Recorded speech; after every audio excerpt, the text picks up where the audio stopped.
Hello everyone, आज हम S block element की प्रॉपर्टीज को डिस्कस करेंगे। तो एस ब्लॉक एलिमेंट की प्रॉपर्टीज में हम डिस्कस करेंगे कि एस ब्लॉक एलिमेंट में कौन कौन से ग्रुप्स आते हैं, एस ब्लॉक एलिमेंट का इलेक्ट्रॉनिक कॉन्फ़िगरेशन कैसा है, एस ब्लॉक एलिमेंट की ग्रुप नेम क्या है, एस ब्लॉक एलिमेंट की फिजिकल स्टेट क्या है, एस ब्लॉक एलिमेंट की हार्डनेस क्या है, एस ब्लॉक एलिमेंट के बॉइलिंग पॉइंट मेल्टिंग पॉइंट कैसे हैं, एस ब्लॉक एलिमेंट की रिएक्टिविटी कैसी है, एस ब्लॉक एलिमेंट की कंडक्टिविटी कैसी है, एस ब्लॉक एलिमेंट की कंपाउंड का नेचर कैसा है, मतलब वो कलर्ड है कि कलरलेस है, मैग्नेटिक प्रॉपर्टीज कैसी है, वाटर से रिएक्ट करने पे एसिडिक सॉल्यूशन देते हैं कि बेसिक सॉल्यूशन देते हैं, ऑक्सीडेशन स्टेट कैसी है, फ्लेम को कलर देते हैं कि नहीं देते हैं। तो ये स्टार्ट करते हैं। तो सबसे पहले हम बात करते हैं ग्रुप्स की। तो एस ब्लॉक एलिमेंट जो है उसमें हमारे ग्रुप 1 एंड ग्रुप 2 एलिमेंट जो है वो आते हैं। ग्रुप 1 में lithium, sodium, potassium, rubidium, caesium and francium आता है। ग्रुप 2 में beryllium, magnesium, calcium, strontium, barium and radium आता है। तो इसका मतलब है कि एस ब्लॉक में हमारे कितने एलिमेंट हो गए, 6 ये हैं और 6 ये हैं, 12 एलिमेंट हो गए। इनके अलावा हाइड्रोजन भी एस ब्लॉक एलिमेंट ही होता है, ठीक है। तो हाइड्रोजन जो है वो हमारा ग्रुप 1 में ही आता है। तो इनके ग्रुप तो हो गए कि ग्रुप 1 एंड 2 जो है वो एस ब्लॉक एलिमेंट में रखे गए हैं, ठीक है। फिर इलेक्ट्रॉनिक कॉन्फ़िगरेशन की बात करें तो इनका कॉमन इलेक्ट्रॉनिक कॉन्फ़िगरेशन जो है वो कैसा होता है, वो होता है NS122। मतलब लास्ट इलेक्ट्रॉन जो है वो एस ऑर्बिटल में जाएगा और एस ऑर्बिटल में लास्ट इलेक्ट्रॉन जो है वो एक हो सकते हैं या 2 हो सकते हैं। तो देखो जरा, अगर हम इसकी बात करें, लिथियम की बात करें तो इसका 2 1 होता है, इसका 2 8 1 होता है, ठीक है। तो लास्ट सेल मतलब यहाँ पे n=3 होगा, यहाँ पे n=2 होगा, ठीक है।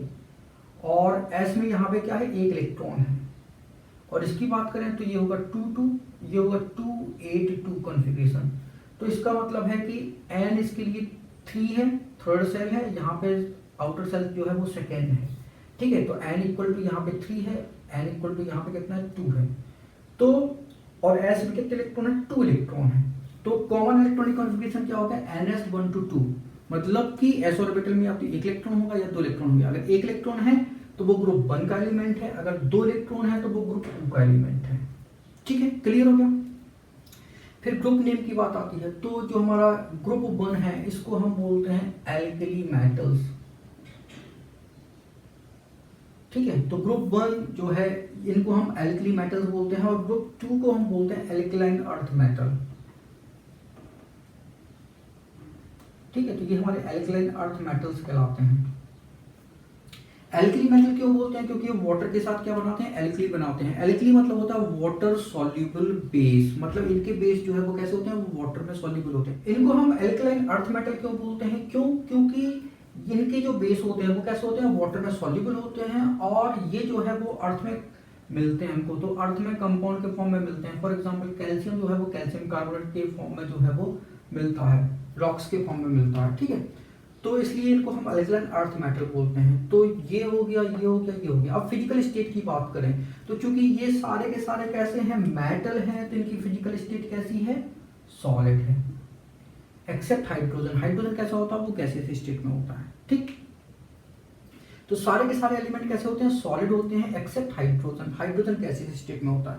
फिर हार्डनेस की बात करें, अब चूंकि ये मेटल है तो हार्ड तो होंगे, लेकिन इनकी हार्डनेस जो है वो बहुत कम होती है। तो ये हमारे कैसे होते हैं, सॉफ्ट मेटल होते हैं। ये इतने सॉफ्ट होते हैं कि इनको आप नाइफ के थ्रू कट कर सकते हो। ये जस्ट पनीर लाइक हो जाएगा। अगर आप सोडियम का पीस देखो, पनीर का पीस देखो, तो बिल्कुल आपको एक जैसा नजर आएगा। आप दोनों में डिफरेंस नहीं कर सकते, कौन सोडियम का पीस है, कौन पनीर का पीस है, ठीक है। तो ये कैसे होते हैं, हमारे सॉफ्ट मेटल होते हैं। बॉइलिंग पॉइंट और मेल्टिंग पॉइंट की बात करें तो चूंकि ये सॉफ्ट मेटल है तो इनके मेल्टिंग पॉइंट जो है वो कैसे होते हैं, वो लो होते हैं। मेटल सॉलिड होता है तो सॉलिड के लिए हम मेल्टिंग पॉइंट की बात करते हैं, बॉइलिंग पॉइंट तो लिक्विड के लिए बात करते हैं, ठीक है। अगर आप बात कर रहे हो भाई मेल्ट होगा तो लिक्विड बनेगा, लिक्विड जो है वो बॉइल होगा तो बॉइलिंग पॉइंट तो और भी कम हो जाएगा, ठीक। फिर आती है रिएक्टिविटी की बात।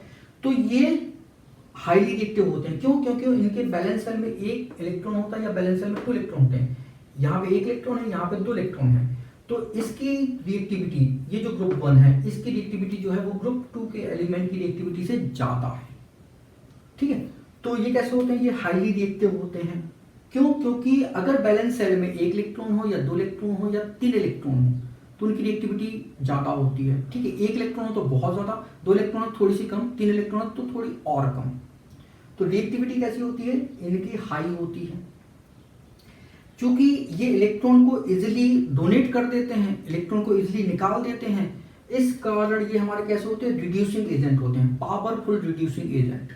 दूसरी को रिड्यूस कर देंगे, खुद ऑक्सीडाइज हो जाएंगे, दूसरे को रिड्यूस कर देंगे। भाई इलेक्ट्रॉन निकाला तो क्या बनेगा, कैटायन बनेगा। जैसे कि सोडियम है, इलेक्ट्रॉन निकाल रहा है, क्या बनेगा, सोडियम आयन। तो खुद तो ऑक्सीडाइज हो गया।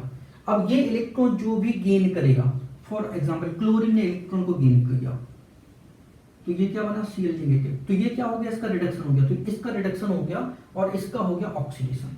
ठीक है ना, तो ये क्या हो गया, हमारे रिड्यूसिंग एजेंट हो गए। दूसरे को रिड्यूस करना मतलब एजेंट का काम होता है इसको रिड्यूस करना, इसका ये रिड्यूसिंग एजेंट हो गया। फिर कंडक्टिविटी की बात करते हैं। चूंकि ये मेटल है इस कारण ये इलेक्ट्रिकली कैसे होते हैं, कंडक्टर होते हैं, इलेक्ट्रिसिटी को कंडक्ट करते हैं। हाइड्रोजन इलेक्ट्रिसिटी को कंडक्ट नहीं करेगा। क्यों नहीं करेगा, क्योंकि ये नॉन मेटल है। ठीक, फिर आते हैं कंपाउंड नेचर की बात आते हैं। तो चूंकि इनके जो कंपाउंड होते हैं, फॉर एग्जांपल अगर हम बात करते हैं NaCl, तो Na पॉजिटिव होगा और Cl नेगेटिव, ये आयनिक कंपाउंड है हमारा। ठीक है, तो इसके कंपाउंड कैसे होते हैं, ये कंपाउंड हमारे आयोनिक नेचर के होते हैं। तो एक तो यहाँ पे आयोनिक कंपाउंड बनता है। ठीक, अब इस आयन का कॉन्फ़िगरेशन 2,8 और इस आयन का कॉन्फ़िगरेशन 2,8,8 होगा। तो चूंकि यहाँ पे आयन के कैसे हैं, ऑक्टेट कंप्लीट हैं। ऑक्टेट कंप्लीट है तो इनके कंपाउंड कैसे होंगे, कलरलेस होंगे। सोडियम क्लोराइड, नमक का कलर कैसा होता है, व्हाइट होता है, मतलब व्हाइट कलर मतलब कलरलेस होता है।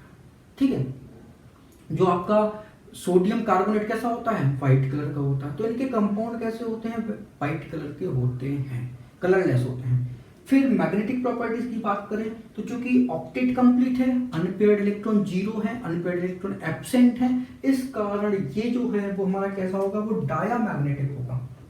तो यहाँ पे तो ये हमारा कैसा होगा, डायामैग्नेटिक होगा। डायामैग्नेटिक क्यों, क्योंकि अनपेयर्ड इलेक्ट्रॉन नहीं है इस कारण ये डायामैग्नेटिक है। और ये कलरलेस होते हैं। क्यों, क्योंकि ऑक्टेट कंप्लीट है। ऑक्टेट कंप्लीट है मतलब अनपेयर्ड इलेक्ट्रॉन एब्सेंट है। अगर अनपेयर्ड इलेक्ट्रॉन एब्सेंट है तो कंपाउंड कैसा होता है, वो कलरलेस होता है। ये जो एलिमेंट है वाटर के साथ रिएक्ट करके क्या बनाते हैं, बेस बनाते हैं।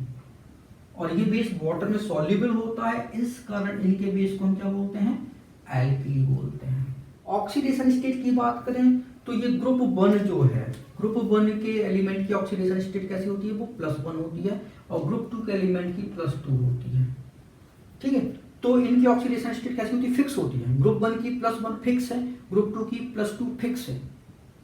ठीक है, तो ये फिक्स्ड ऑक्सीडेशन स्टेट शो करते हैं। तो इनकी ऑक्सीडेशन स्टेट की अगर हम बात करें तो कैसी होती है, फिक्स्ड होती है। फिर इसके बाद हम फ्लेम कलर की बात करें। अगर हम इनके कंपाउंड को फ्लेम, बुंसन फ्लेम में क्या करते हैं, हीट करते हैं, तो ये इनके कंपाउंड जो है फ्लेम को क्या देते हैं, कलर देते हैं। बेरिलियम मैग्नीशियम को छोड़ के कैल्शियम, स्ट्रोंटियम, बेरियम, रेडियम, ये भी फ्लेम को क्या करते हैं, कलर देते हैं। तो ये फ्लेम को कलर देते हैं बेरिलियम मैग्नीशियम को छोड़ के। ठीक है, तो ये हमारे एस ब्लॉक एलिमेंट की प्रॉपर्टीज हो गई। Thank you so much for watching this video. अगर वीडियो अच्छा लगा तो प्लीज उसको लाइक कर, उसको शेयर करें। अगर आपने हमारे चैनल को तक सब्सक्राइब नहीं किया तो प्लीज उसको सब्सक्राइब करें। Thank you once again for watching this video.